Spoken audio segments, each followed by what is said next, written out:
Bismillahirrahmanirrahim. Assalamualaikum warahmatullahi wabarakatuh.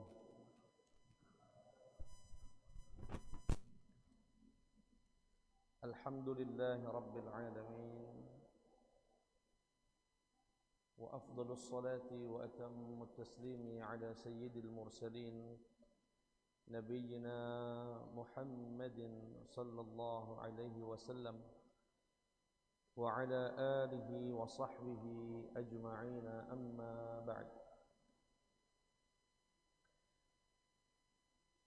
Jamaah salat maghrib yang dirahmati oleh Allah Subhanahu wa taala, alhamdulillah pada malam hari ini kembali kita bisa berkumpul bermajlis ilmu, majlis yang insyaallah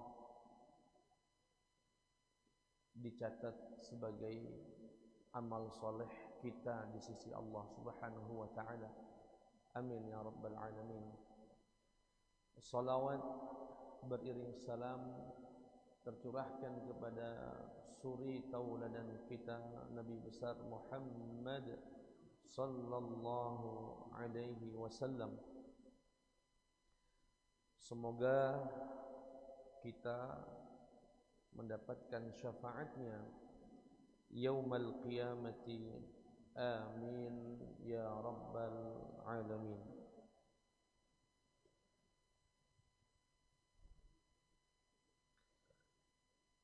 Jamaah sekalian yang dirahmati oleh Allah Subhanahu wa taala, malam hari ini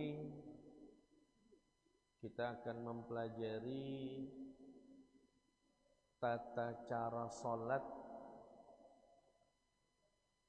saat berperang, saat dihinggapi rasa takut akan serangan musuh. Bisa jadi kita seumur hidup tidak akan mengamalkannya, bisa jadi. Tetapi ini bagian dari amanah, bagian dari risalah Nabi Muhammad sallallahu alaihi wasallam yang harus disampaikan. Bagaimana tata cara salat sedangkan musuh sedang mengintai, mengarahkan senjatanya dan lain sebagainya. Hal ini disebut dengan salatul khauf, salatul khauf, yakni salat dalam keadaan takut, terancam, berperang dan lain sebagainya.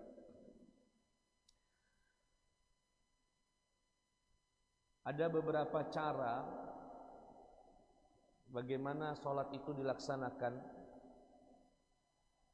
Namun sebelum menyebutkan tata caranya, kami akan sebutkan dulu beberapa dalil dan keterangan yang disebutkan dalam kitab ini. Yang pertama, wal maqsud bi salatil khauf as-salatu allati tuadda fi dhurufil qitali ma'al adu idh takhtassu bi rukhasin wa tashilatin la siyama bin nisbati lil jama'ati la tujadu fi shalawatil ukhra.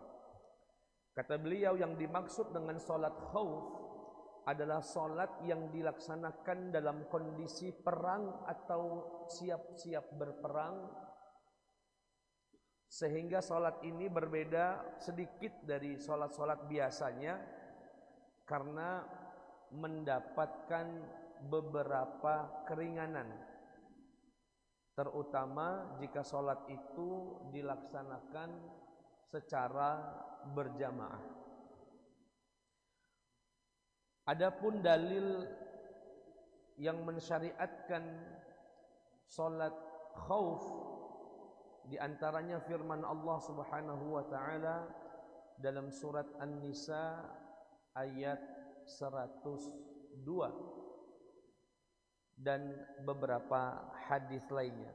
Karena ini salat kami kira semoga tidak kita alami begitu ya, tetapi sekali lagi ini wasiat, ini risalah, ini amanah yang harus disampaikan karena ini bagian dari ajaran baginda Muhammad sallallahu alaihi wasallam, ajaran yang juga disampaikan oleh Quran.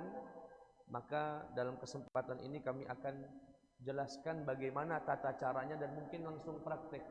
Nanti Ustadz minta sekitar 4 orang ya, 4 orang atau 6 orang boleh maju ke depan.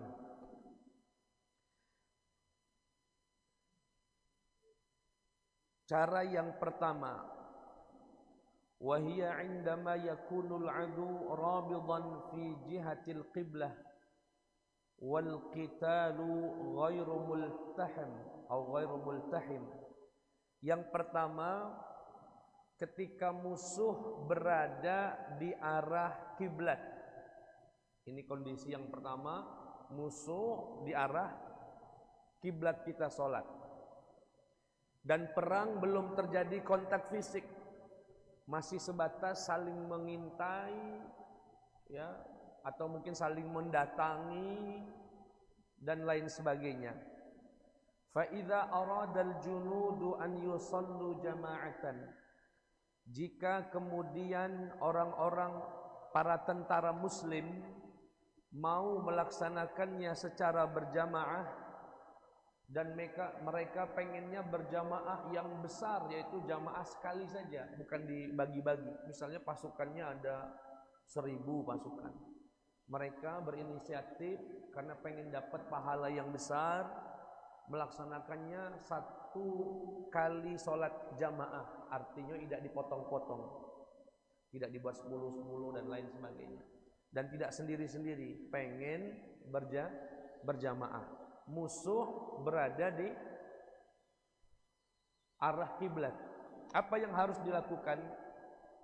Kata beliau, walam yarghabu an yujzi'u salatihim ila iddati jama'at tahqiqan li fadilatil jama'ati al-wahidati al-kubra falyurattibahum imamuhum saffaini aw arba'an aw akthar wa yusalli bihim fa idza fasajada falyasjud ma'ahu saffu alladhi yalih faqat in kana al-musalluna saffain aw saffan alladhani yaliyanihi in kanu arba'ata sufufin wa hakadha wal yaqif. Izinkan saya baca redaksi seluruhnya dulu.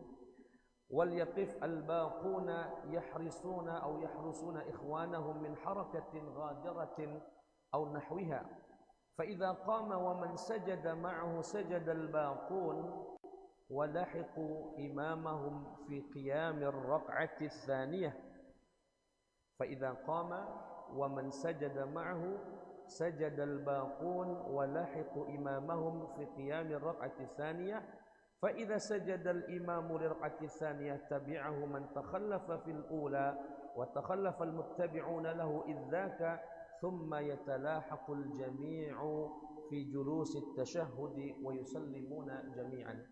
Kurang lebih praktiknya begini. Maju 4 orang ya. Siapa baik? Siapa baik? Ini tentara misalnya Pak ya, walaupun bentuknya udah kate mirip-mirip tentara, jadilah. Ayo 4 orang. Siapa lagi?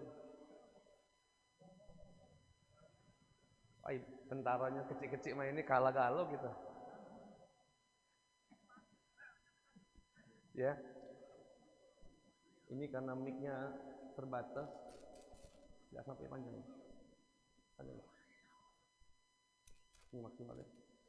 Jadi pertama musuh ada di arah kiblat, anggaplah kiblat ada di arah sana. Ini musuh sudah, ini pada bawa senjata semua ini. Ada yang bawa bom, ada yang bawa pedang mungkin, ada yang bawa macam-macam peralatan perang. Salatnya dibagi menjadi 2 saf atau 4 atau 6 yang genap jumlahnya. Jadi dibagi 2 saf. Bagi 2. Nah, maju kembali. Oke. Begini. Salatnya seperti biasa. Salat dengan kami. Misalnya salat zuhur, ngambil yang qasar 2 rakaat. Ya, tidak 4 rakaat karena kondisi tidak memungkinkan untuk melaksanakan salat secara sempurna. Singkat cerita, kalau saya takbir Allahu Akbar, ini seperti biasa, salat juga sama kami. Kemudian ikut takbir semua. 2 saf ini ikut takbir semua. Allahu Akbar, takbir semua. Oke. Kemudian nanti pas ruku ikut ruku semua. Ikut ruku semua. Begitu bangun dari ruku, Sami'allahu liman hamidah. Saya akan sujud. Yang ikut sujud hanya saf pertama. Ini yang ikut sujud. Yang di belakang mantau. Kalau dia memantau matanya, kalau dan gerakan-gerakan itu dimaafkan dalam sholat. Karena musuh kebetulan memang sedang berada di arah kiblat. Jadi mantau. Kalau ada yang siap nembak atau siap lempar bom, maka mereka lah yang imam dengan jamaah di saf pertama. Lalu bagaimana Ustaz? Setelah sujud sekali, 2 kali sujud, kemudian kami bangun. Allah. Artinya sudah berdiri begini. Nanti di rakaat kedua yang ikut ruku yang belakang, yang ikut sujud gantian. Jadi sudah sholat, ini nunggu nih, yang belakang nunggu sampai kemudian ruku, juga ini ikut ruku. Begitu mau sujud, ini berdiri seperti biasa, yang di belakang ikut sujud. Ya, ikut sujud sampai kemudian saya lakukan. Bagi saya kan sudah rakaat kedua. Sudah rakaat yang kedua. Nanti ini nyusul ini. Ketika sudah semua nyusul, kemudian mengucapkan salam bersama-sama. Ini cara yang pertama. Jadi saf yang pertama mengikuti imam sepenuhnya di rakaat pertama saja. Di rakaat pertama saja. Sedangkan yang kedua mengikuti imam di rakaat yang kedua. Nanti yang pertama kan baru dapat 1 rakaat, nyusul sampai berposisi seperti imam yang sedang tahiyat terakhir. Nanti salamnya bareng-bareng. Imam assalamualaikum warahmatullah, assalamualaikum warahmatullah. Ini cara di saat musuh berada di hadapan, di arah kiblat. Sekarang kalau musuhnya ada di sana, ada di sana. Nah, ini cara yang kedua. Cara yang kedua.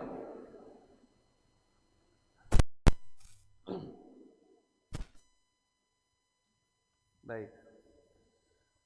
Cara yang kedua, yanqasimul musalluna ila firqatain. Pasukan ini dibagi 2 kelompok. Yang satu taqif wahidatun fi wajhil adu tarqubuhu wa tahrisul muslimin wa tadhhabul ukhra lituaddi shalah jamaah ma'al imam. Ini kalau musuhnya di mana? Mungkin ada di arah selatan, mungkin ada di utara dan sebagainya.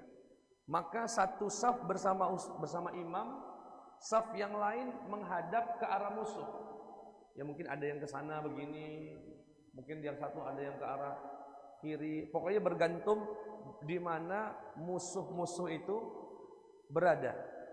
Kemudian ta'til firqatul yusallil imam bihadhil firqah tsaniyah rak'atan fa idza qama lisaniyati faraqathu wa atammat rak'at tsaniyah bin firadin wa dhahabu ila haitsu tarabutul imam firqatul ula.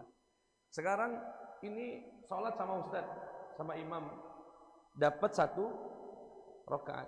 Begitu dapat 1 rakaat, sama-sama berdiri, 2 ini niat mufaraqah, misahkan diri dari imam, tidak lagi jadi makmum kami.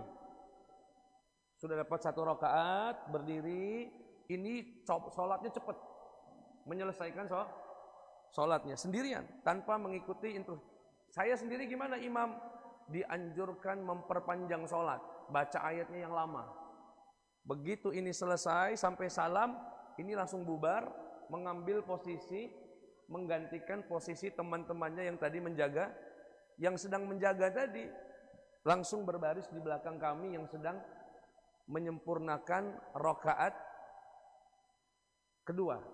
Bagi ini adalah rakaat pertama yang datang kedua. Sampai sholat, begitu tahiyat, saya tidak salam langsung, nunggu tahiyatnya, nunggu yang ini berdiri menyelesaikan sholatnya. Begitu sampai tahiyat, baru imamnya assalamualaikum warahmatullah, assalamualaikum warahmatullah. Dengan demikian selesai sholat khauf dengan cara yang kedua. Cukup Ustaz. Itu perangnya lagi. Insyaallah kita tidak akan mengalaminya. Amin ya. Hidup damai, tentram, tapi dulu begitu yang dijalankan dan dialami oleh Rasulullah sallallahu alaihi wasallam. Ya. Itu cara yang kedua. Jadi yang pertama ketika musuh berada di arah kiblat. Ketika musuh berada di arah kiblat, pasukan dibagi menjadi genap. Apakah 2, apakah 4 saf, ataukah 6 saf. Kalau 6 saf, 3 saf yang pertama sholat bersama imam, semuanya sholat bersama imam. Ke-6 saf ini sholat bersama imam sampai ruku' saja. Begitu bangun dari ruku', yang ikut sampai sujud hanya rakaat 3 yang pertama. Yang lainnya berdiri sembari memantau musuh yang ada di hadapannya. Ini kalau musuh ada di arah kiblat.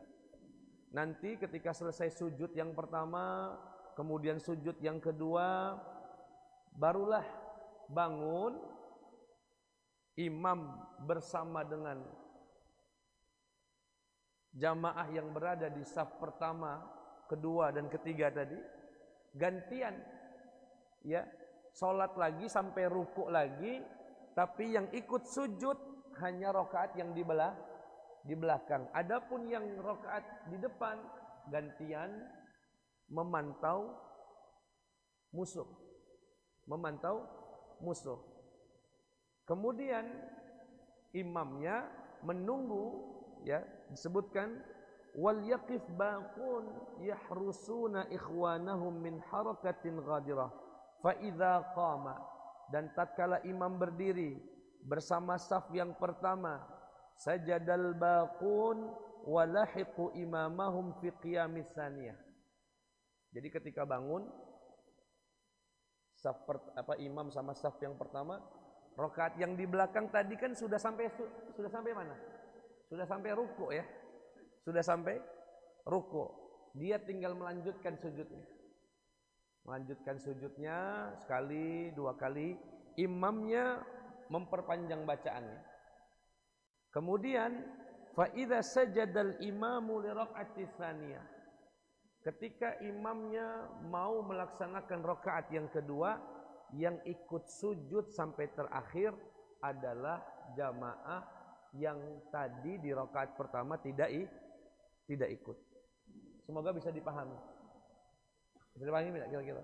Saya ulangi lagi dengan redaksi yang mungkin lebih ringan.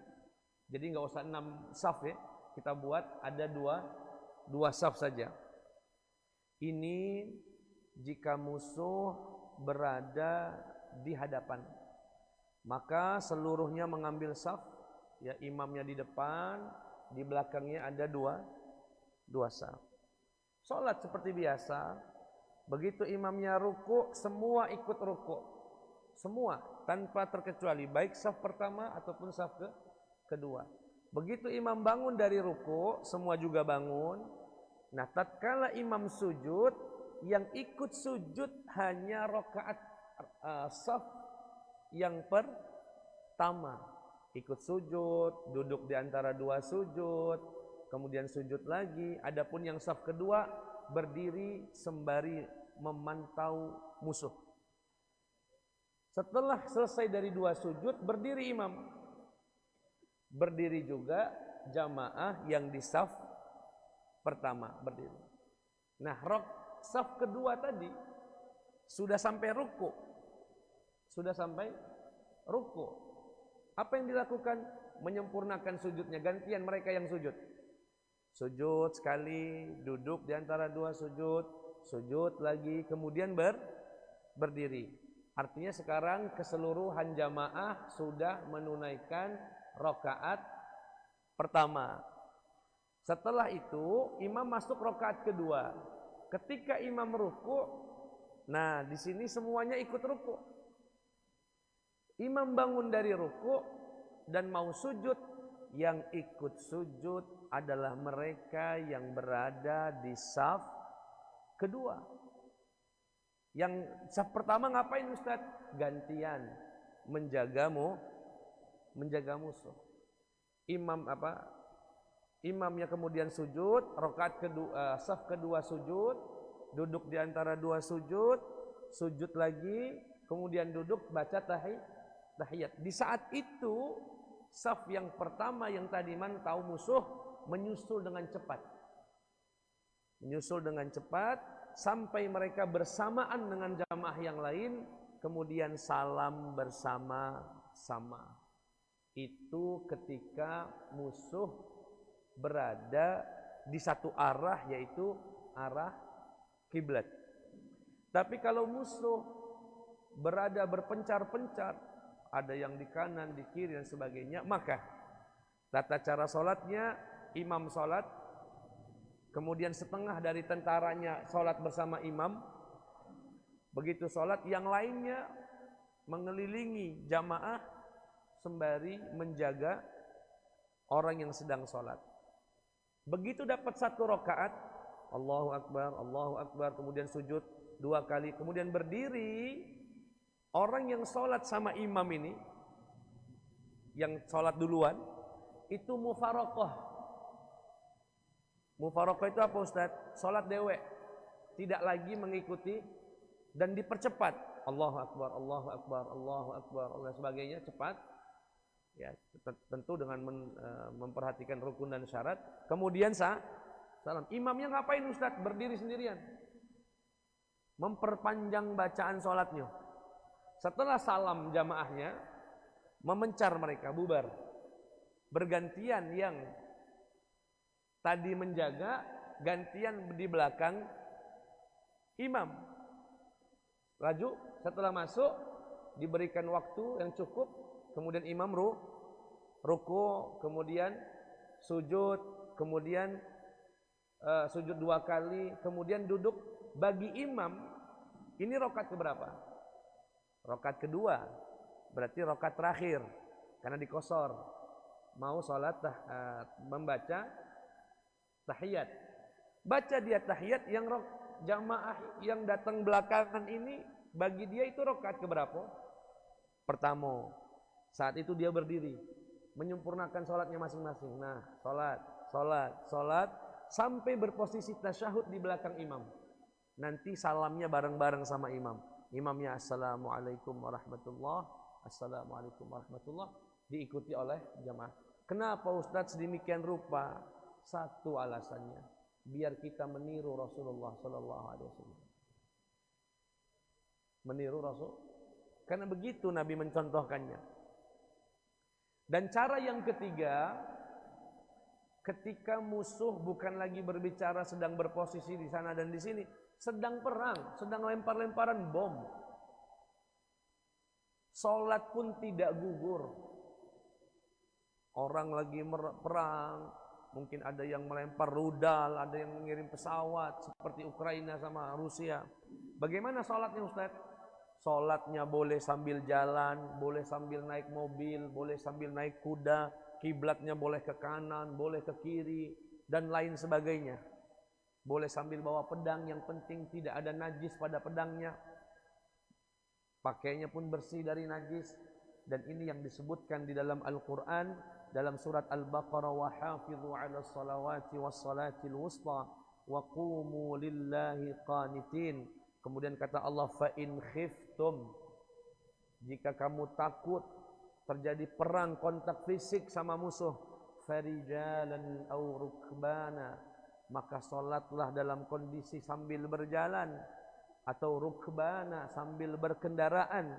Fa idza amintum, jika kalian sudah dalam kondisi aman, fadhkurullaha kama 'allamakum ma lam takunu ta'lamun, kemudian sebutlah nama Allah sebagaimana kalian diajarkan oleh Allah Subhanahu wa taala, yang dulunya kalian tidak mengetahui apa-apa.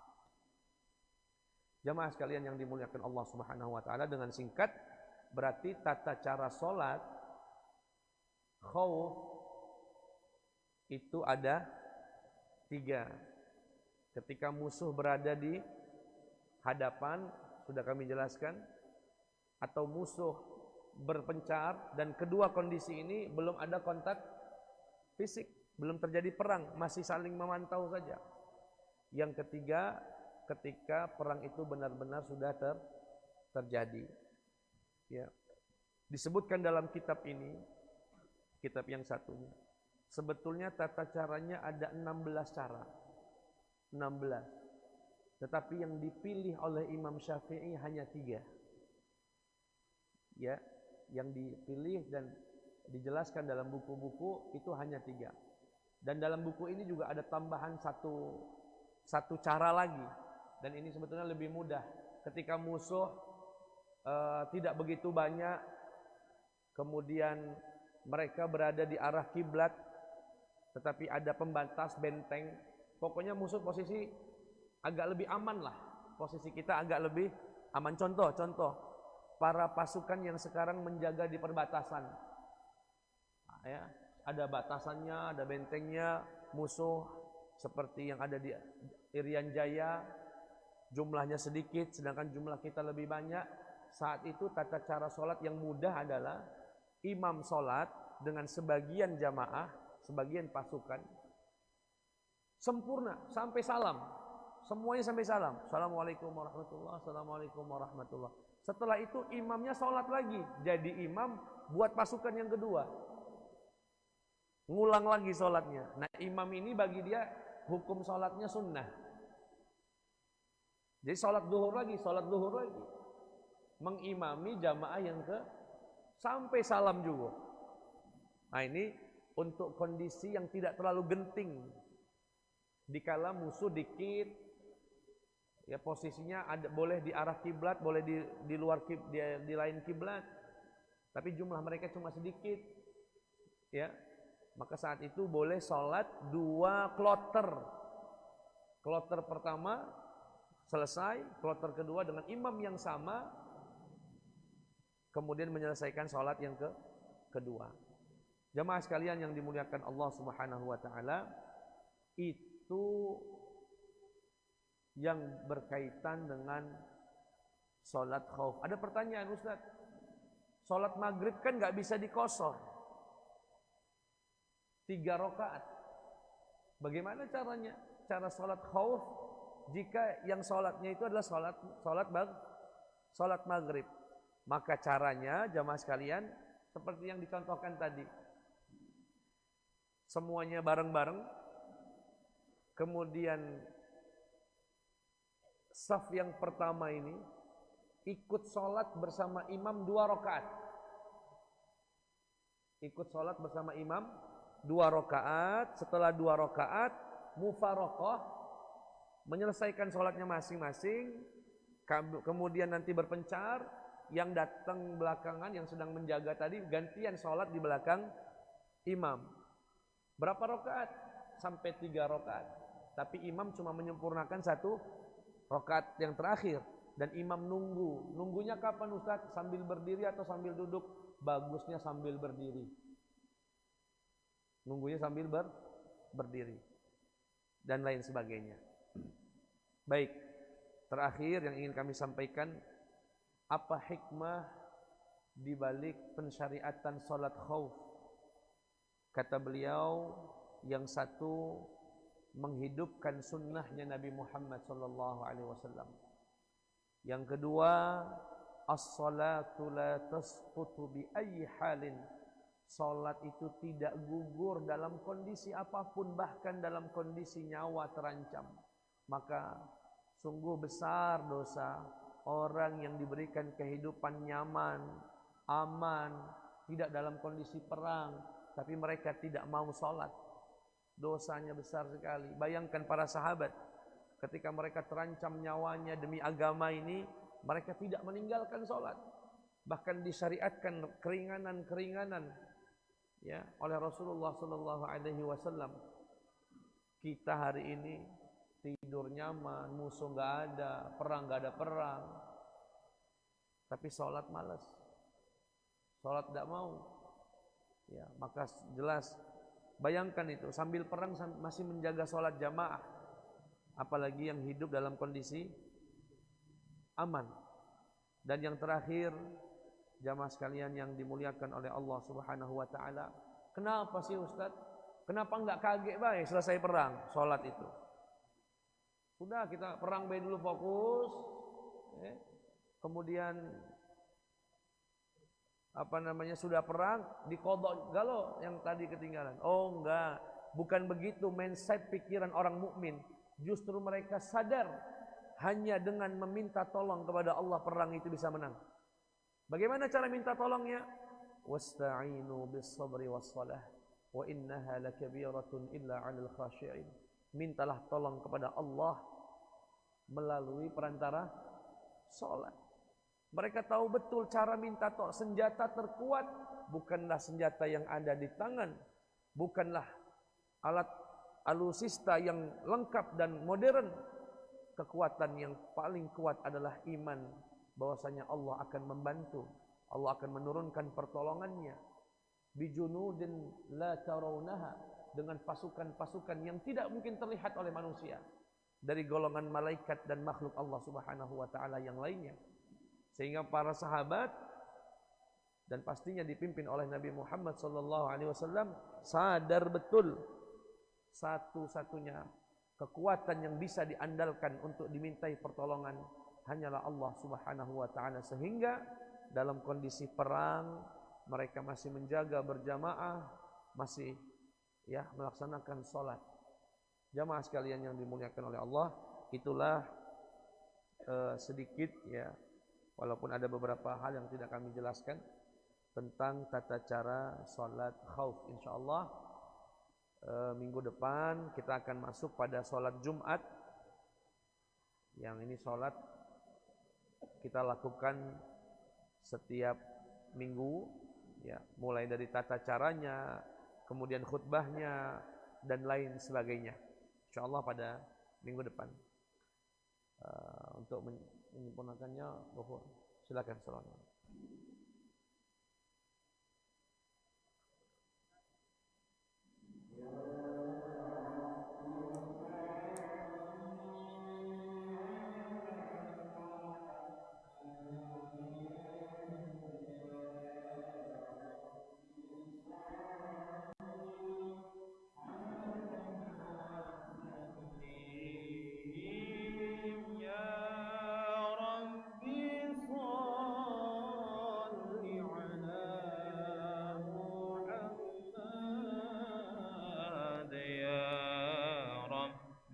صل